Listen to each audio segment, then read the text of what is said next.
আমরা প্রত্যক্ষ করতে হয়েছে। আমরা শুধুই আজকে যে মিডিয়া, আজকে যে ক্যামেরা মানুষের সমস্ত চোখ মুখের মানে ধরন বলে দিতে পারে।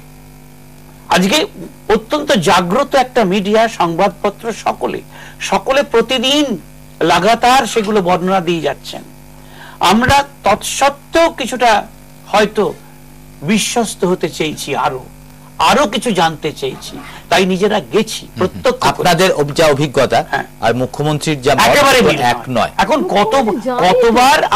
কতবার আমরা মিথ্যেবাদী এই শব্দটা ব্যবহার, বা যারা ডেলিভারি ঠিক করেছেন কগনাইজেন্স নেবেন না, এগুলো তারা কোনো নেবেন। আগে স্ট্যাম্প মেরে দিয়েছে সুভা প্রসন্ন বাবু বিরোধী, অর্থাৎ তিনি সবই মিথ্যে বলছেন। এই অর্পিতার ঠিক কি মত? আমার একদম একই মত। মানে শুধু মিথ্যের এই যে পাহাড় জমিয়ে যাওয়ার কি মানে, আজ পর্যন্ত উনি কবার গেছেন নন্দীগ্রামে? মানে ওই যে একদিন বলেছিলেন আমার ভুল হয়ে গেছে, মাথা ঠুকে যে আমাদের ভুল হয়ে গেছে, তারপরে বললেন যে they have paid back in their old coin. তারপরে পয়েন্টটাই কি ছিল, আর নন্দীগ্রাম এরকম হবে না। ঠিক পঞ্চায়েত ইলেকশনের আগে আবার সন্ত্রাস শুরু হলো, এবং ওরা জানেন না এই খবরগুলো মিডিয়া দেখাচ্ছে, কনস্ট্যান্টলি দেখিয়ে যাচ্ছে।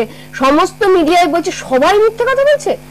একমাত্র গদিতে যারা বসে আছেন কয়েকজন, এবং কটাক্ষ করে গতকালই সম্ভবত তোমাদের এখানে একটা জিরো আওয়ারে বিনয় কুমার বলছিলেন, সেই কটাক্ষ করে একমাত্র তারা সব সত্যি কথা বলেন, আর বাকি পৃথিবী শুদ্ধ লোক সব মিথ্যে কথা বলছে যারা গেছিলেন।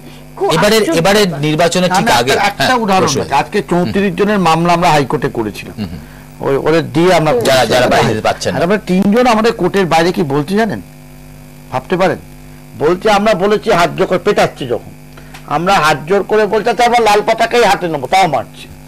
বিশ্বাস করি আমরা যখন গেছিলাম কুইন্স ব্লকে, নর্মদা শীট আমাদের ঠিক এই কথাটাই বলেছিলেন, বলছে লাল পতাকা হাতে নিয়ে মিছিলে গেছে, তাদের ওই মিছিলে মেরেছে, তোদের আমরা বিশ্বাস করি না, তোরা মিছিলে, অথচ মিছিলে যাওয়ার জন্যই তাদের বাড়ি থেকে টেনে নিয়ে যাচ্ছে।